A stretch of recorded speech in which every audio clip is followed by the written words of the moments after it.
Hello and welcome to another episode of the International Issues Lecture Series. I'm your Professor Glenn Torres-Spelliscy. Thanks for joining. This week we will begin our discussion of what I call systemic malcontents, with a particular focus on Russia.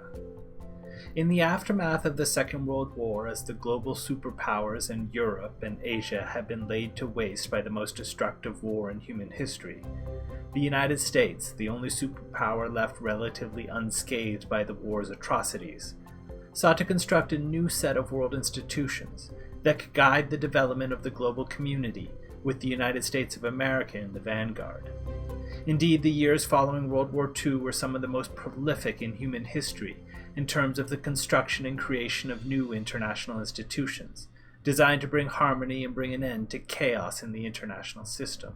There were many who doubted that agreement could ever be reached by these 50 countries, differing so much in race and religion, language and culture. But these differences were all forgotten in one unshakable unity of determination to find a way to end war. New institutions arose in all of the key areas of human community: governance, economics, and justice. But not all countries are on board with this new American-led order. The Soviet Union was the first major competitor to offer an alternative to a US-led order. It collapsed in the 1990s, although its successor state, Russia, still seeks to challenge the United States. Indeed, this is the lens through which we should view recent Russian aggression against Ukraine. Russia points to historic ties between the people to justify its aggressive actions in the region, while Ukraine cites to the rules-based order established following World War II, which protects sovereignty and prohibits conquest. Russian actions are undoubtedly a rejection of the US-led rules-based order and a reassertion of a former superpower's imperialistic ambitions.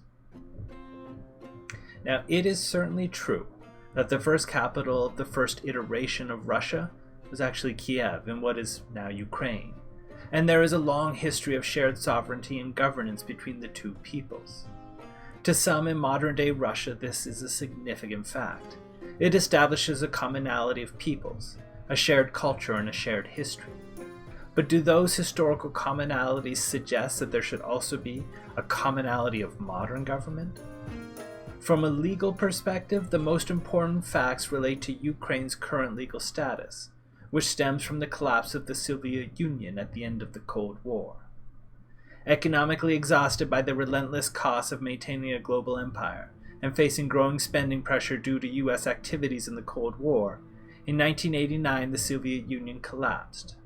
Factually, the collapse meant that borders were withdrawn, that leadership changed, and that new nationalities, or in some cases very old nationalities, either emerged or re-emerged. Indeed, the 1980s were a difficult time for the Soviet Union.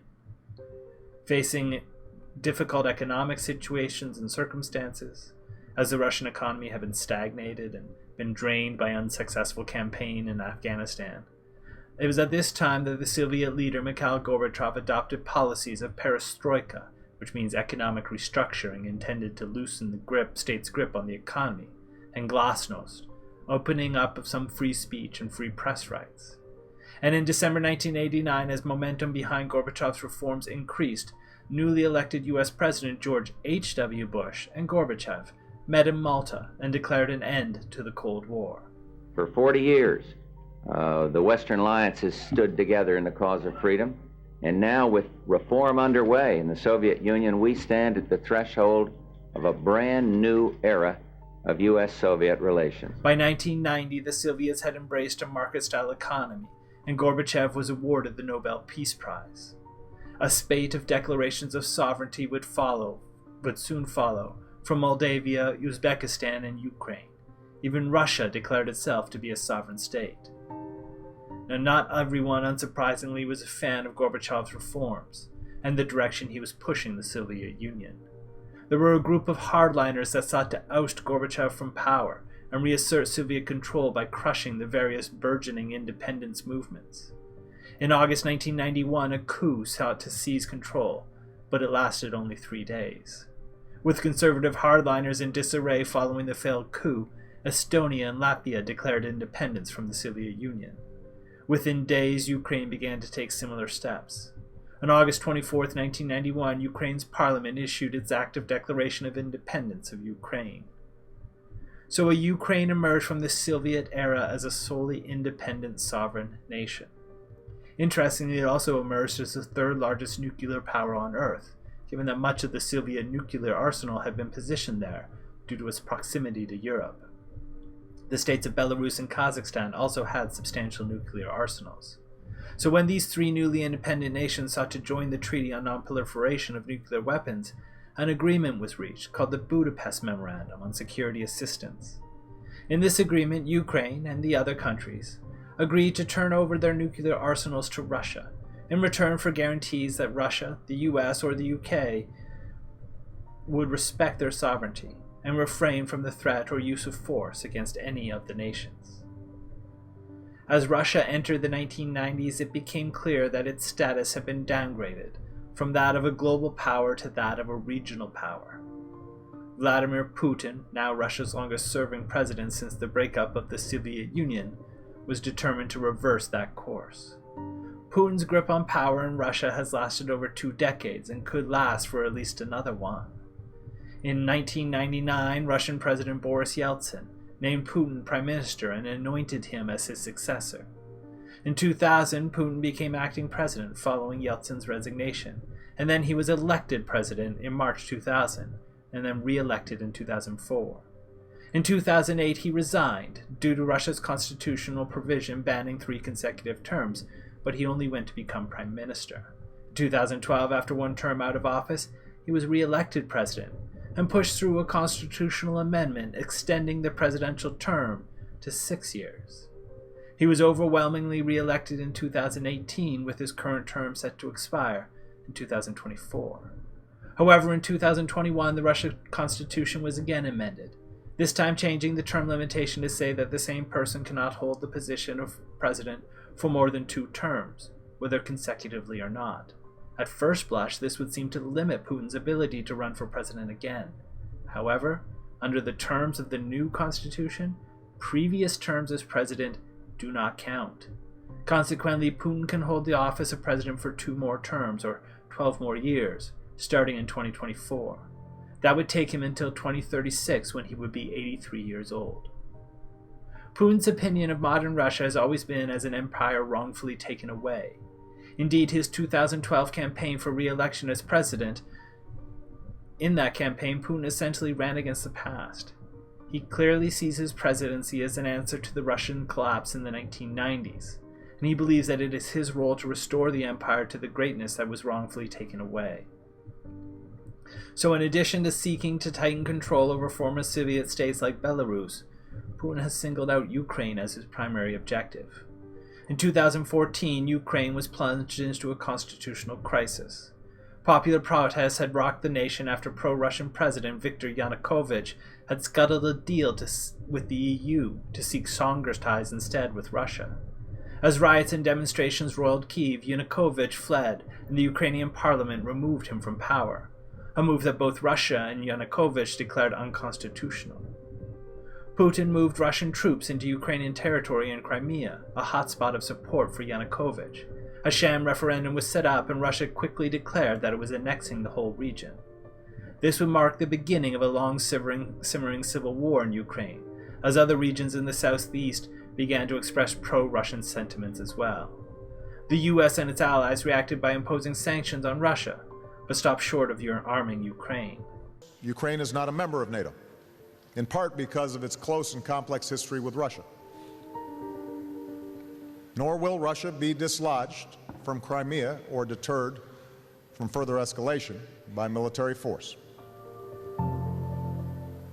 But with time, so long as we remain united, the Russian people will recognize that they cannot achieve security, prosperity, and the status that they seek through brute force. Understand as well, this is not another Cold War that we're entering into. After all, unlike the Soviet Union, Russia leads no bloc of nations, no global ideology. The United States and NATO do not seek any conflict with Russia. And if the Russian leadership stays on its current course, together we will ensure that this isolation deepens. Sanctions will expand, and the toll on Russia's economy, as well as its standing in the world, will only increase. Then in 2022, citing unsubstantiated claims of genocide by Ukrainian officials against pro-Russian groups, Putin announced a full-scale invasion of Ukraine. Putin stated that Ukraine was a fictionalized state, and that it properly was part of Russia. Мы видим, что те силы, которые в 2014 году совершили на Украине госпереворот, захватили власть и удерживают ее с помощью, по сути, декоративных выборных процедур, окончательно отказались от мирного урегулирования конфликта. 8 лет, бесконечно долгих 8 лет, мы делали все возможное, чтобы ситуация была разрешена мирными, политическими средствами. Все напрасно. Как уже говорил в своем предыдущем обращении, нельзя без сострадания смотреть на то, что там происходит. Терпеть все это было уже просто невозможно. Необходимо было немедленно прекратить этот кошмар. Геноцид в отношении проживающих там миллионов людей, которые надеются только на Россию, надеются только на нас с вами. Именно эти устремления, чувства, боль людей и были для нас главным мотивом принятия решения о признании народных республик Донбасса. Народные республики Донбасса обратились к России с просьбой о помощи. В связи с этим, в соответствии со статьей 51 части 7 Устава ООН, санкции Совета Федерации России и во исполнение ратифицированных Федеральным собранием 22 февраля сего года договоров о дружбе и взаимопомощи с Донецкой Народной Республикой и Луганской Народной Республикой, мною принято решение о проведении специальной военной операции. This time the West reacted with more vigor. The Biden administration led the push as the EU imposed and the US imposed drastic sanctions against Russia, started selling arms to Ukraine, and expanded NATO's footprint both in terms of boots on the ground in Eastern Europe, as well as adding new members in Finland and Sweden. The Russian military has begun a brutal assault on the people of Ukraine. Without provocation, without justification, without necessity, this is a premeditated attack. We saw a staged political theater in Moscow, outlandish and baseless claims that Ukraine was about to invade and launch a war against Russia, that Ukraine was prepared to use chemical weapons, that Ukraine committed a genocide. Without any evidence, we saw a flagrant violation of international law in attempting to unilaterally create two new so-called republics on sovereign Ukrainian territory. Today, I'm authorizing additional strong sanctions and new limitations on what can be exported to Russia. This is going to impose severe cost on the Russian economy, both immediately and over time. We have purposely designed these sanctions to maximize the long-term impact on Russia and to minimize the impact on the United States and our allies. And I want to be clear. The United States is not doing this alone. For months, we've been building a coalition of partners representing well more than half the global economy. 27 members of the European Union, including France, Germany, Italy, as well as the United Kingdom, Canada, Japan, Australia, New Zealand, and many others, to amplify the joint impact of our response. I just spoke with the G7 leaders this morning, and we're in full and total agreement. We will limit Russia's ability to do business in dollars, euros, pounds, and yen to be part of the global economy. In addition to the economic penalties we're imposing, we're also taking steps to defend our NATO allies, particularly in the East.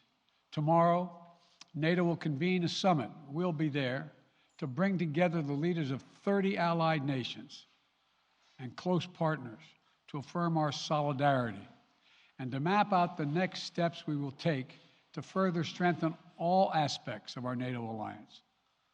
Although we provided over $650 million in defensive assistance to Ukraine just this last year, let me say it again, our forces are not and will not be engaged in the conflict with Russia in Ukraine. Our forces are not going to Europe to fight in Ukraine, but to defend our NATO allies and reassure those allies in the East. As I made crystal clear, the United States will defend every inch of NATO territory with the full force of American power. What does international law have to say about the situation? Well, first, international law favors maintaining the territorial integrity of states. Parts of states like Crimea can only secede if they are denied the right to participate in their own governance, which was not true with respect to Ukraine and Crimea. Crimea was able to participate. Further, international law clearly forbids the acquisition of territory by force, and also limits the rights of other states to forcefully interfere in the internal affairs of their neighbors. And although there are certain exceptions to this prohibition against force, as discussed in the lecture book, none seem to apply here. So it seems clear on the law that Putin's action in Ukraine is illegal. The key question that we will be focused on this week is how to deal with it without risking escalation into a larger conflict. We will discuss the Biden administration's approach, as well as some alternative approaches offered by other members of the community. Well, that does it for this week's short introductory podcast. Go on to read the assigned readings and other materials, and I will see you on the discussion boards.